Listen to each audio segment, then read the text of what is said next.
I'm so excited to share with all of you regarding our projects. Thus the topic petang ini more towards practical, not too much on clinical.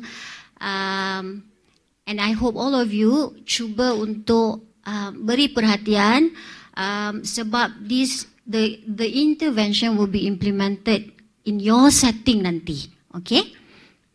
Nama saya Nurul Zaida, merangkap kepada Ketua Projek QA untuk tajuk Enhancing Epilepsy Management in Primary Care in JKWP KL&P. Alright, let's start. Okay, allow me to mix language. Sebab kita perlu memperkasakan bahasa Melayu. Jadi saya akan cuba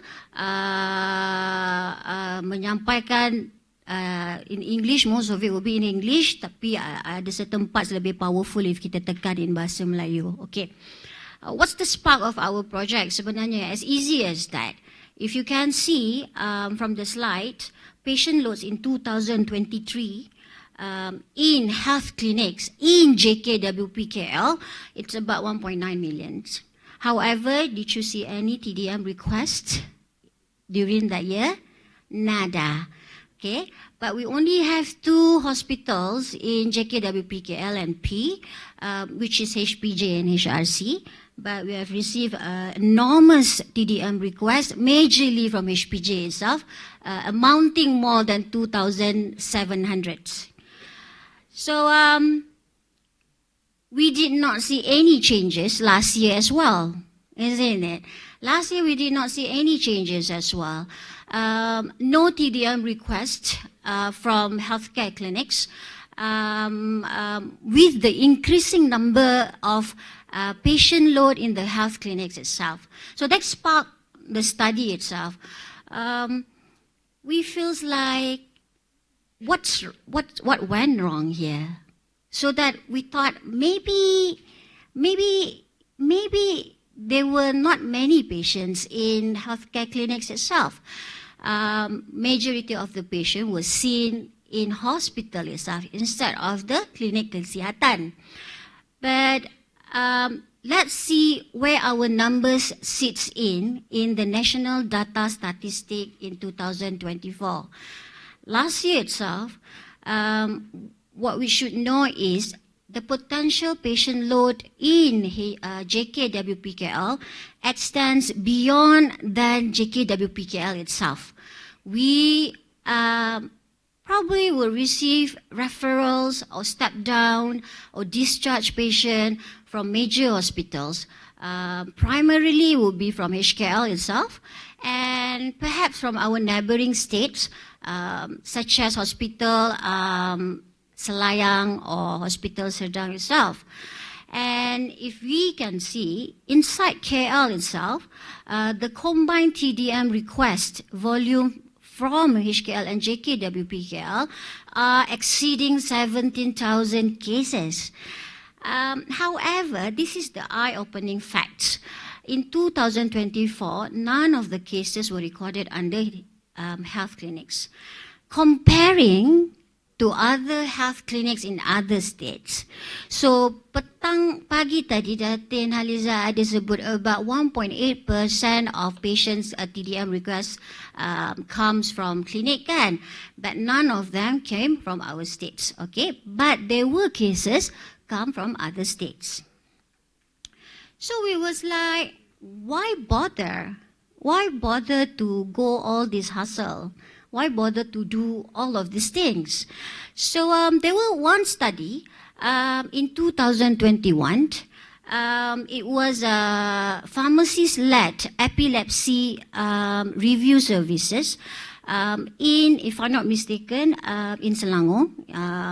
And then you can see by enhancing clinical assessment and documentations with personalized epilepsy counseling itself has managed to significantly reduce the seizure frequency from 2 times per year to 1 time a year, less than 1 time a year, which is good. Reduction by 50%, isn't it? Just by doing small things in their setting.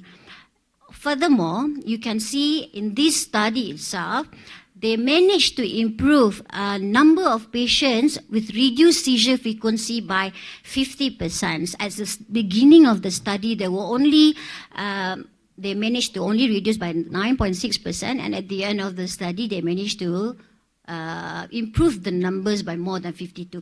That was exciting to see those numbers, in fact, and imagine that if you can do it in our states. So this important to understand why TDM is needed, making sure that patients' care and quality of life is optimized. So there's a gap there.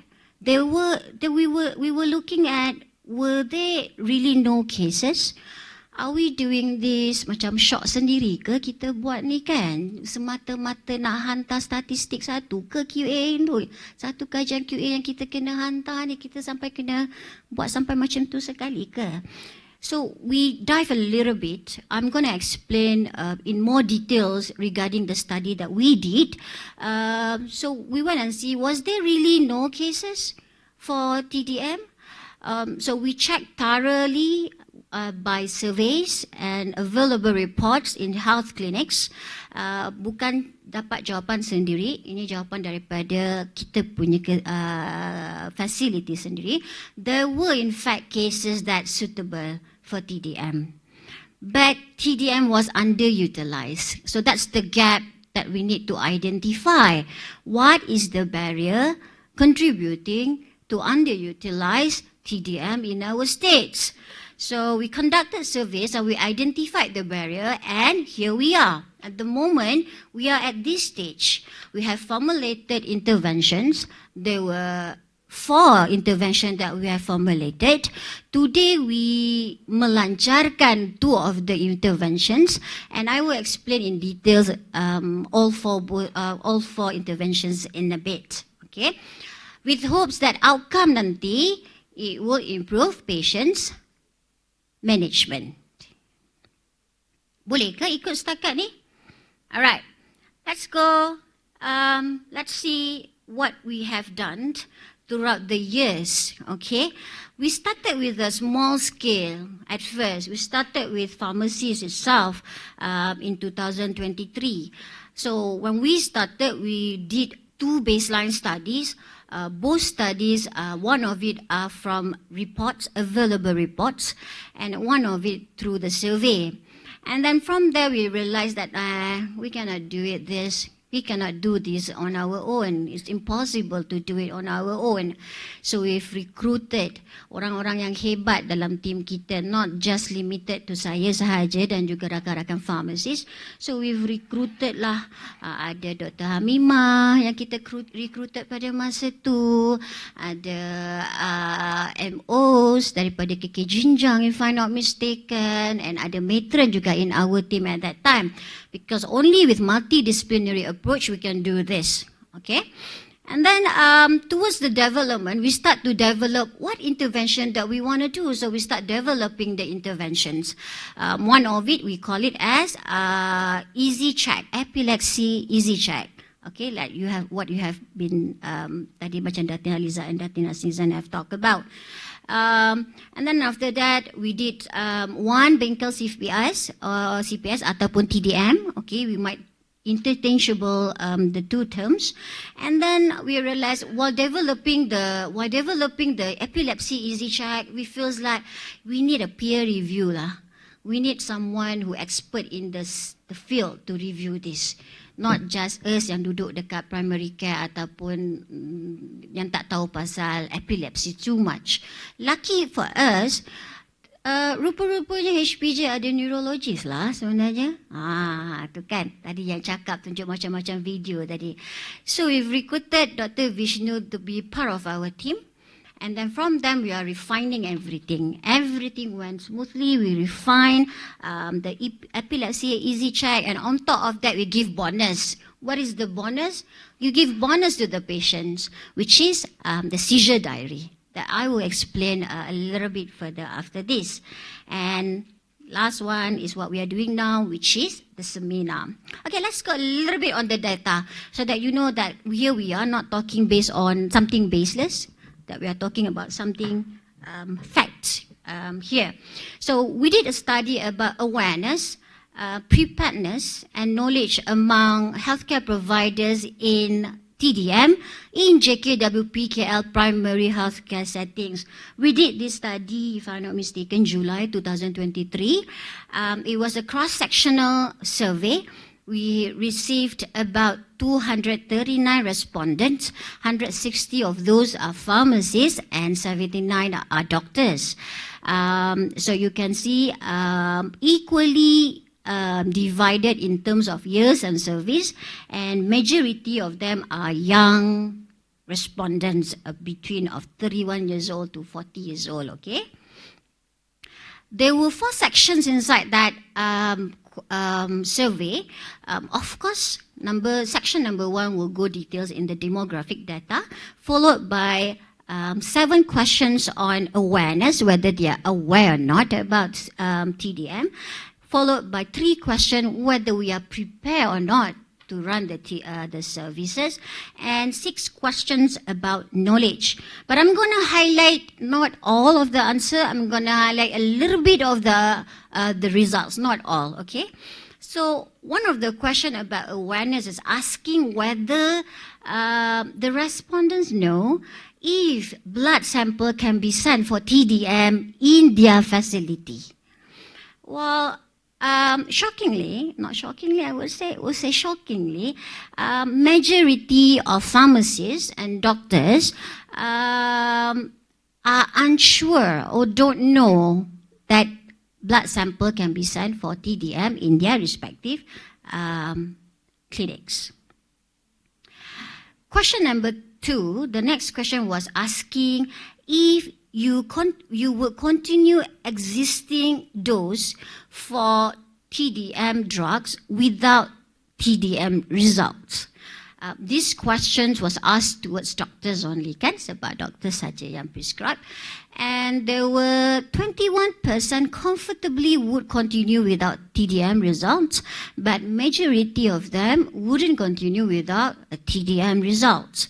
There were team of answer. We actually open a team of answers from the doctors, why they answered so, and some of the questions are, it's not bad, it's acceptable, would continue without TDM result. Yeah, if the condition is stable, you don't have to wait for TDM results. Some of it things that is impractical, but those who answer no were afraid of toxicity of the existing dose, what is the effectiveness of the existing dose, and etc. Fair enough. And then next question was asking about the readiness to start the service. So the question was, is there any available standard operating procedures or guideline at your setting so that you can provide the service? And yeah, majority of them were unsure and don't think it was available at their settings. So here we are, trying to close the gap, making sure that we are ready to do so. And next question was asking if they can accurately apply the result of TDM services to drug therapy management and dosing. And majority of them, almost half of the doctors and less half of the pharmacists are unsure whether they can apply the result of TDM in drug therapy services.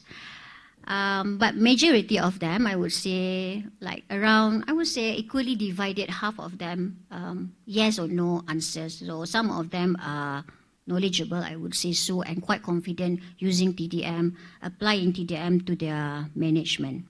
So we also ask, what are the barriers? Let them let us know what are the barriers, rather than we think about it. We let them to identify what are the barriers, and we do it in the format or response of the radar graph. Tapi macam susah kan nak tengok ni kan? Tapi sebenarnya senang. Yang mana reach paling hujung paling banyak, that was the identified barriers mostly by them. They can select more than one, and for pharmacists itself, if you can see, lack of manpower, lack of training, and lack of resources are identified as one of the barriers to perform the service, whereby for doctors, lack of resources, lack of knowledge, and lack of training as part of barriers to start the service. So we also ask if they are quite confident. Do they think that they have adequate knowledge or training to provide TDM service? And majority of them feels that no, we don't have the knowledge. We never had any training before to start the services. Okay. So in summary, we would say some of them are aware about the TDM services, where while the awareness is high, but the preparedness is not as robust as that. So we are not ready. We don't think SOP is available. We are lack of knowledge. We did not receive any training, and we are lack of knowledge. You have lack of confidence to run the service. And in terms of barriers, in summary, lack of knowledge, lack of training, and lack of resources as identified as barriers in providing the services. That was study number 1. So good enough to understand there's a gap that need to be filled. Good enough to understand that we need training. Good enough to understand we need a proper SOP. Good enough to understand that we need tools to help in assessing patients with epilepsy. So let's go to study number 2. Study number 2, the objective is just to explore what is the current practice of TDM in this setting, in his JKWPKL. This is a retrospective study. We get samples from records. We get about 251 records. And let's see some of the results that has been analyzed. So we went and see for all those patients who've started with anti-epileptic drug, what was the indications? And majority of indication was for epilepsy. Fair enough, as easy as that. And there were 14% of anti-epileptic drug was started for post-stroke seizure as well, that has been seen in our healthcare clinics. And what are the epileptic drug that has been prescribed? Was it consistent as what Dr. Zul said just now? The best anti-epileptic drug would be Epilim, and depends on the type of the, nampak tak saya dengar talk tu pagi tadi kan? And then the type of epilepsy, mostly what was it? Generalized. Okay? If it's generalized, what kind of drugs that we require? So majority of drugs prescribed in healthcare clinics, sodium valproate, followed by phenytoin and carbamazepine. So majority was prescribed with single agent. 15% was prescribed with dual therapy, and less than 1% prescribed with triple anti-epileptic therapy. Now we want to know, whenever doctors see the patient, are there any seizures incidents assessment were done at that time? So if dalam record tu tulis, ada tanya berapa kali ke kena, ada tanya berapa kali kena seizure, we will accept it, pernah assess lah, macam tu. But however, no, it's not however, it's good. Actually, it's more than 50%. 68% seizure incident assessment was reported. So yeah, there were seizure assessment was done when we see the patients at the clinic. And how many times seizure attacks in a year for that year? Majority of patients knowingly were stable patients. About almost 80% recorded as seizure-free and had no documented history of seizures. About 24.7%, they're small numbers, about 20%. So 20% is small? I don't think so. 20% of 1.2 million would be quite a number, isn't it? But 20% of those patients, but 1.9 millions are all, not all just epilepsy patients, okay, don't get me wrong. 20% experience seizures at least one, but we have a small numbers of patients, about 2.8%, that had frequent seizures occurring more than 10 times per year. So we do have that unstable patients in our setting. In primary care setting. Let's go deeper into those patients. Let's just focus for those patients who had seizures. So for those patients who had seizures, what we do with the patient after that? Has the patient been prescribed with the same dose? Yes. 82.4% were prescribed with the same dose. And any of the patient had dosage readjustment? Yes. About 11% had dosage adjustment.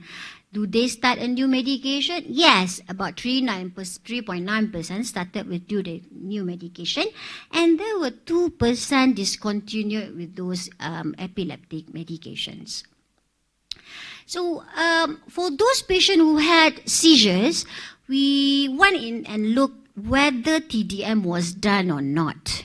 So in all those patients, only 4% TDM was done. And on top of that 4%, only one time for each cases was done. All right? Means that clearly here, what is not baseless, and we could see that TDM is underutilized in our setting. So the summary for study number 2 was, as stated, 68% cases underwent seizure incident assessment, which is really good. 79% recorded as seizure-free and had no documented seizure incidents. 1.6% reported drug ADR. We go and dig a little bit deeper whether the anti-epileptic drugs give some ADR for patients. And then 91.2% continued with the previous medication and dosages, and 1% underwent TDM with only one case conducted. Okay, so we had to know why, so that we can formulate the answer. We cannot just go and, buat sahaja apa yang kita rasa patut. So we have to identify what are the barriers so that we can focus that improvement to certain aspects only, not sebagai cacar merbah lah banyak-banyak. So while we are doing that, we did a brainstorm and we come up with the Ishikawa bone models. Sangatlah QA and RCA kan?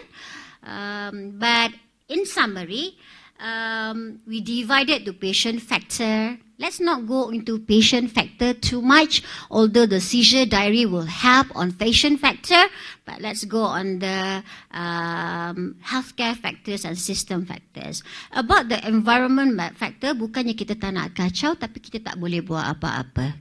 So in QA settings, kita tak kacau some things that has to do with policy. Kalau insufficient workforce, there's nothing we can do about it. Okay, kalau high number of patients, ada clinical commitments yang lain, there's nothing we can do about it. But we will touch things that we can do. For example, if the healthcare practice lack of confidence, and here we are today giving lectures about TDM to increase your confidence and knowledge while running the services. And if you're unsure of system factor, if you're unsure why there's no TDM request, unsure about TDM sampling, unsure of what drugs suitable for TDM, and here we are. Giving training to pharmacists, the pharmacists can highlight it to the doctors. And if the system factors unsure of the SOP, reagent sampling tubes and availability and things like that, we will settle slow one by one. That is Ishikawa bone. But in QA project, we will look into what we call it as a Pareto chart. In the Pareto chart, we will do like 80-20 rules, with the 80% of outcome comes from the 20% of the problems. And then from there, we actually identified, we plus another survey just to identify what was the issue. That survey is here. We received 145 respondents. About 4.4% FMS joined, 31% from MOs itself, and about 50% were from pharmacies. So, from there, we see that there were 3 things that we can do about. Let's just focus from this part. There were 5 things identified, but we can only focus to 3 things, which is lack of knowledge, unsure about TDM, and no proper guideline for primary care setting. So here we are, strategizing the interventions that we want to implement in the primary care setting. As you can see, in terms of lack of knowledge and unsure about TDM, we have done 1 bengkel pemantapan therapeutic drug monitoring. Was it this year? Sorry, it was last year, 2023. I asked Sakina because she was the speaker at that time, so she would remember when. And then, and on top of that is what we are doing today, the seminar itself. This to help in terms of the knowledge. And on top of that, we are actually recording the session, including the lectures this morning, with hopes that we can help in terms of the training, okay? So not just one time, we know the dynamics of keluar masuk people in healthcare, so we hope that we can do something about that as well. There are lack of direct control in terms of patient default and no specific clinic days, so we're not going to touch that. And in terms of no proper guideline for primary care setting, we did 3 things. One of it was the epilepsy easy check. Second one is my epilepsy diary. The third one is improvement of the TDM workflow. Just a snippet of pictures of what we did last year, 31st July 2023. So you can see here, there's a speaker, Sakina and Jess, daripada HRC, your picture is here. It was done for the pharmacists. It's a crash course for the pharmacists to learn about TDM so that they can help interpretations and analyze the TDM results. And then number 3 was about epilepsy easy check. What is epilepsy easy check? Why we need it in the first place? There were 2 components that you have to understand. We want to identify what is factors contributing to the breakthrough seizures. It's like an active approach of assessment. Actively assess your patients and see whether the patients is whether we are managing the patients properly or not. Second one is tools to help the need of to do TDM. As easy as that. So it was just a 1-page, if you can open your Linktree, if I'm not mistaken, we have put it in, if I'm not mistaken, we have put it in the easy checklist, if I'm not mistaken. So you can see it yourself. Okay, it's just a 1-page sahaja. Muka surat depan dan muka surat belakang. It's a compact with everything else. I will go through in that in a bit later.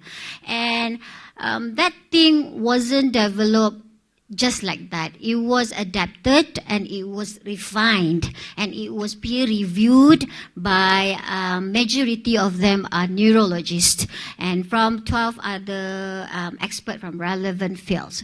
So we can see that we are quite confident about the assessment tools itself. Okay. So how to use it? Easy as ABC. All you have to do, we have 8 questions. Go through those 8 questions with patients.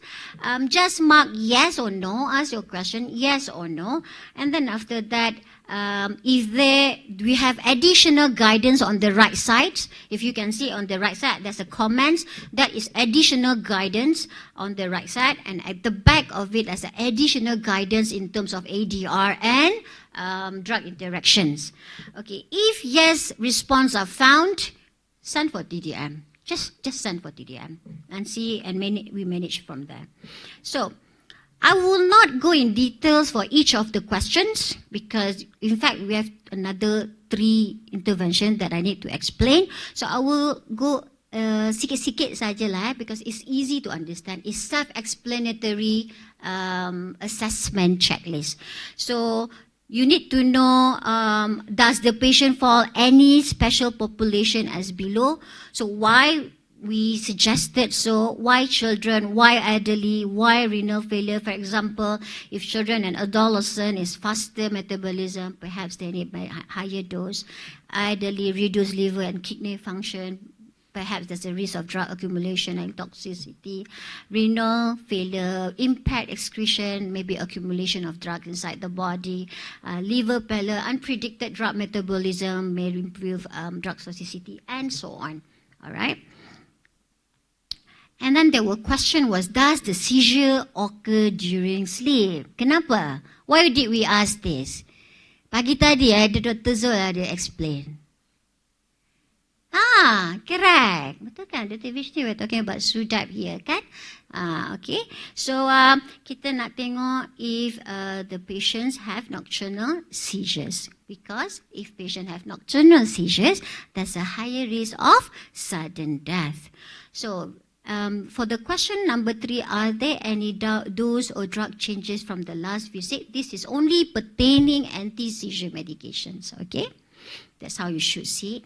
Any adverse effects or toxicity suspected, please refer the attachment at the back.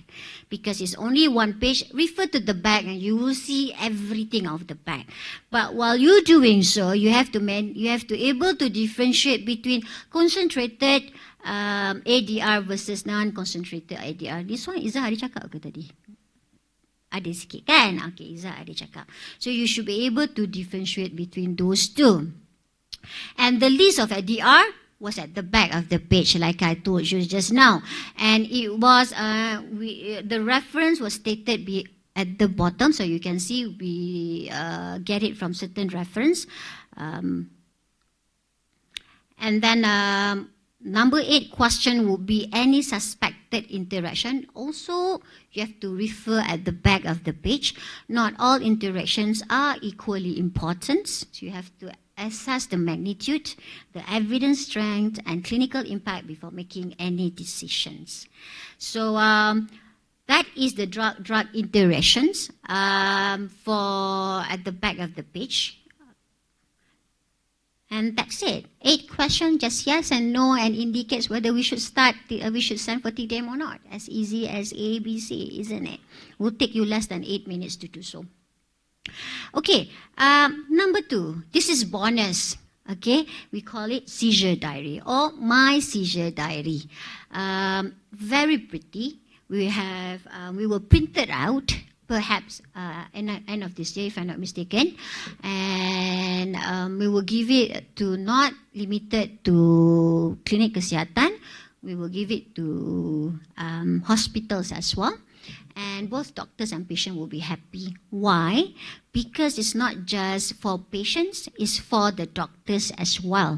Okay, for healthcare professionals, why we need it? Because it's good that you can manage monitoring and manage epilepsy easier. You can monitor. Patient may forget to tell you, bila ada kena epilepsy ke, ada kena sawan ke bulan lepas, tak pasti. Kena pukul berapa dah tak ingat. Sebab tak tulis dekat mana-mana kan, tak ingat. Berapa lama kena pun tak boleh ingat. So with this we hope that if patients keeping the records, we will be able to see it and manage the patient efficiently. And it supports the decision making. For patient itself, there's a place where patient can track their medications and they can put side effects. Katakanlah, what is it yang affect mood tu? Apa yang affect mood tadi? Tak tidur rupanya tadi. Yes, Kepra kan. So mana dia tahu bad mood, gaduh dengan suami. Macam tu kan. Sebenarnya pasal ambil Kepra. Okay, bukannya sebab suami tu. Okay, dan dia boleh monitor seizures, spot patterns and trigger easily, and so on. This is how it looks. Very pretty. Sangat serene. When we doing it, we make sure that sedap mata memandang macam tu. Taklah color merah menyala nanti trigger another sawan pula kan. So kita buat sedap mata memandang. Dekat tarik ubat epilepsi tu is a bilanguage, ada bahasa Melayu dengan bahasa Inggeris. And then lepas tu ubat apa, ada perubahan ke ataupun ada kesampingan, patient boleh tulis dekat situ sendiri kan. And then the next page kita ada ringkasan sawan. Ini lain daripada yang lain. Kita dah nampak dah epilepsi dari tempat lain. Tapi tak ada yang macam ni. This one lain sikit. This one nanti bila patient buat, dia boleh dapat graph. So when you see it at one glance you boleh nampak dah. Oh, setiap bulan dia kena 5 kali. Oh, alamak, ada increasing towards the end of the year. Ada increasing sebab apa? Oh, sebab dia dah tak ambil dah ketogenic diet dia tu ke kan. So dia boleh nampak increasing of things like that. Rather than tulis 1, 2, 3, 4, 5 tak nampak. Now you get a spot, a glance. At one glance you get a view, a yearly view of it, which is good, isn't it? And then we have the epilepsy diary itself. Setiap kali kena tarikh bila, pukul berapa, masa tu terjaga ke tidur, berapa lama kena, agak-agaknya sebab apa Sebab stres ke? Stres je. Bila exam dapat sawan. Bila exam dapat sawan. So things like that lah. And any additional comment that patient nak letak dekat dalam tu. So that's about it. Interesting, isn't it? And when you get holes on your hand, nanti you will see how amazing it can help you and the patient as well. Let's move forward to TDM workflow in klinik kesihatan. Yang ini saya akan explain a little bit more. Kita tinggal berapa minit dah ni sebenarnya. Nak angkat dah. Sabar. Okay. Tiada soalan dibenarkan untuk sesi ini, so I can get another 5 minutes on my own. Okay, so for TDM workflow, this one kita dah refine. Kita adapt daripada polisi dan garis panduan perkhidmatan farmasi Fakultatif Klinikal 2022 by the program perkhidmatan farmasi. When we adapt it, now we enhanced it a little bit and towards our setting. Nanti saya akan explain. Kita punya goal satu saja, to make sure it's practical and easier and senang diingati. Okay, there will be 3 stages. Yang nombor 1, during the consultation and medication dispensing. This is during 1 hari berlaku. Jumpa doktor, doktor prescribe, jumpa pharmacy dispense ubat. This is 1 day punya activity. And then there will be another day activity yang kena ambil darah. The blood taking punya session. This is another day kan. Bukan pada hari yang sama, pada hari yang lain. Tarikh lain yang kita beri. And then there will be another day for the TDM result interpretation. Analysis and TDM interpretation. This one majorly for pharmacists. I tak payah explain sebab diorang semua kita dah ajar dah. Okay, let's go for the day 1 yang kita cakap tadi tu kan. Okay, bila kita start, okay, I letak dekat sini siapa yang responsible during those workflow. The one that kita tanda bintang is the important and critical part sebenarnya. Okay, semasa patient review, make sure that we buat the assessment using the epilepsy easy check. Okay, that's why ada tanda kat sini. Okay, administer that assessment. If kalau you baca sebenarnya kalau dia kena 6 bulan baru kita administer the assessment. Kalau dia tak kena anything dalam 6 bulan tak perlu pun buat epilepsy easy check. Not all 100 patients you do for all 100 patients. If in 100 patients you jumpa 1 hari 5 orang je yang kena sawan dalam masa 6 bulan lepas, itu saja yang you administer sebenarnya. Okay. And then lepas tu, if patient require TDM, from here if yes, ada jawapan 1 yes. Okay, let's send for TDM. Okay, so bila kita send for TDM, you have to complete this TDM request form. Siapa yang dah pernah tengok? Pharmacist memang angguk lah, tapi nampak ada doktor tengok. Apa tu 5 minit ke? Okay, so again, thanks. 5 minit. Siapa, tak apalah. Kalau tak pernah tengok pun tak apa. We'll make sure it's there. Kita dah print dah cantik-cantik. Ada beberapa, dalam satu tu ada 3 ply. Setiap salinan satu siapa yang akan pegang. And then nanti we'll have a pharmacist to teach you how to use it. Kalau I tak sempat explain dekat sini, okay. Make sure it was filled up and then after that kita beri kepada pesakit, betul tak? Beri kepada pesakit, pesakit datang kepada farmasi untuk ambil ubat. Bila dia ambil ubat, dia akan bagi TDM form tu kepada farmasis. Bila farmasis nampak TDM form, oh maksudnya patient kena ambil blood, kena ambil darah lah. Kalau kena ambil darah, dia akan check, okay TDM form tu complete tak? Complete. Kalau tak complete, call lah semula doktor, macam tak biasa kan?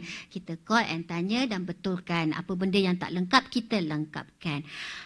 There is one step yang kita tambah dekat sini, iaitu peringatan, a reminder notes. Reminder notes ni untuk siapa? Untuk pesakit dan juga untuk MA ataupun nurse. This is the reminder notes. Sebab apa ada dekat dalam reminder notes, nanti sekejap lagi saya akan pergi selebih dalam. Lepas dah bagi reminder notes dan buku kepada pesakit, dispense ubat kepada pesakit seperti biasa, and then that's it for the day. Okay, these are the things yang kita nak prescriber isi. The normal one lah sebenarnya, nama, umur, berat, those kind of thing. Patient condition macam mana, apa indication for request tu, are you suspecting for toxicity ke ataupun anything lah, okay, letak dekat dalam situ. On top of that, you letaklah if ada concurrent medications or if ada lab result available, tolong masuk so that kita boleh masukkan, especially regarding the renal profiles, albumin and juga some of the liver profiles. Okay, for this one, hanya isi untuk klinik kesihatan ada 4 jenis jepun ubat kan. Tak payahlah nak pergi semua-semua tu kan. Sama ada carbamazepine ke, phenobarbital ke, phenytoin ataupun valproic acid. Okay. Bila when you see this, nanti we will have another briefing I think to teach you how to fill up the form itself. Okay. Okey, ini yang paling penting dekat reminder note. I nampak abang-abang MA dekat sana tu. Sila tumpukan perhatian di hadapan. Jangan main phone ya. Okey. Tolong bila jumpa patient nak ambil darah, we need you to isi 2 benda je. Dekat reminder notes tu nanti dia ada tulis. You kena tulis tarikh pada hari tersebut. Tanya pesakit last dose taken. Bila ambil last dose pukul berapa ambil ubat sawan malam tadi? Apa macam itulah kan soalan dia. Nanti you letaklah dekat sini and then your sampling dose masa you ambil darah tersebut. Kalau you ambil pukul 11 pagi, tulislah pukul 11 pagi. 2 tu je kita nak you isi. 2 tu sahaja. Okey. Nanti form tu form reminder notes tu kita akan ambil sebab kita nak information tersebut. Okey, supaya nanti kalau kita tanya you pun you tak ingat. Jadi baik you isi terus pada ketika itu. Okay, and then lepas tu TDM result and interpretation. I don't think I should go in details about this sebab yang ini semasa bulan Julai 2024 kita dah ajar mereka dengan details. On top of that, HPJ sekarang adalah pusat latihan bagi TDM untuk negeri Kuala Lumpur.